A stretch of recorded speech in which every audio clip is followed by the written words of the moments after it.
Magluluto po ako ngayon ng ginisang toge. Ito lang naman ang lulutuin ko, medyo konti lang pero tama-tama lang din sa amin. May ginagayat na po ako, pinakuluan ko na po itong nilagang chicken.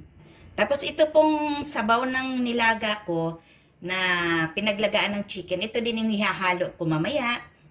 Ito na yung mga sangkap ko. Lagyan ko siya ng konting bell pepper na green and red, bawang, of course, carrots at saka sibuyas para maging colorful naman ang ating luto. Lalagyan ko din siya ng konting oyster, konting paminta, at kaunting soy sauce para mas yummy. Ito lang po lahat ang aking mga sangkap. Ayan. Simpleng luto, lutong bahay lang po ni nanay. Ayan. So magsimula na po tayo. May oil na po akong nilagay. Ilagay na po natin ang bawang. Ayan. Atin mo nang anuhan patagal-tagalan ng konti na magkulay brown para mas yummy siya.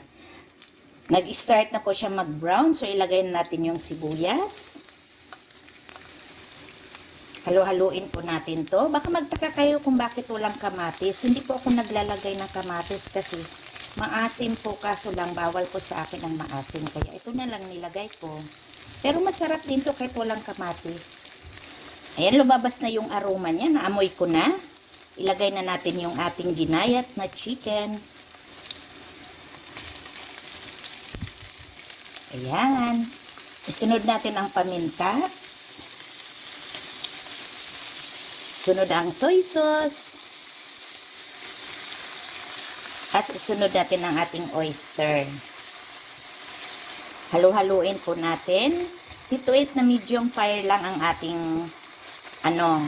pagsindi ng ating kalan para hindi masyadong mag-burn ang ating niluluto. Ayan na oh. Naaamoy ko na sa totoo lang. Masarap-sarap. And then i-add natin mamaya yung bell pepper para yung amoy niya at yung lasa niya manuot na. Ayan, ilagay ko lang yung half ng bell pepper para mag-amoy na siya. Pero yung kalahati po aking iniwan para mamaya naman. I-add din natin yung pinakuluan natin kanina sa chicken para mas yummy-yummy mamaya. Ayan, half lang din ang nilagay ko. Mamaya idagdag po natin. Mag-add na rin tayo ng konting asin. Konti lang po. Kung kulang, tsaka natin dagdagan mamaya. Ito na po siya ngayon. Kumulo na. I-add na po natin ang carrots. Ayan. Nag-change tayo ng panandok para ma-mix natin mabuti ang ating niluto. After natin ma-mix lahat, ilagay natin yung remaining na bell pepper and takpan. After kumulo siya, tapos na tayo. Kailangan hindi natin siya i-overcook. Dapat half cook lang siya kasi mas crunchy, mas yummy. Yan lang, hanggang sa muli.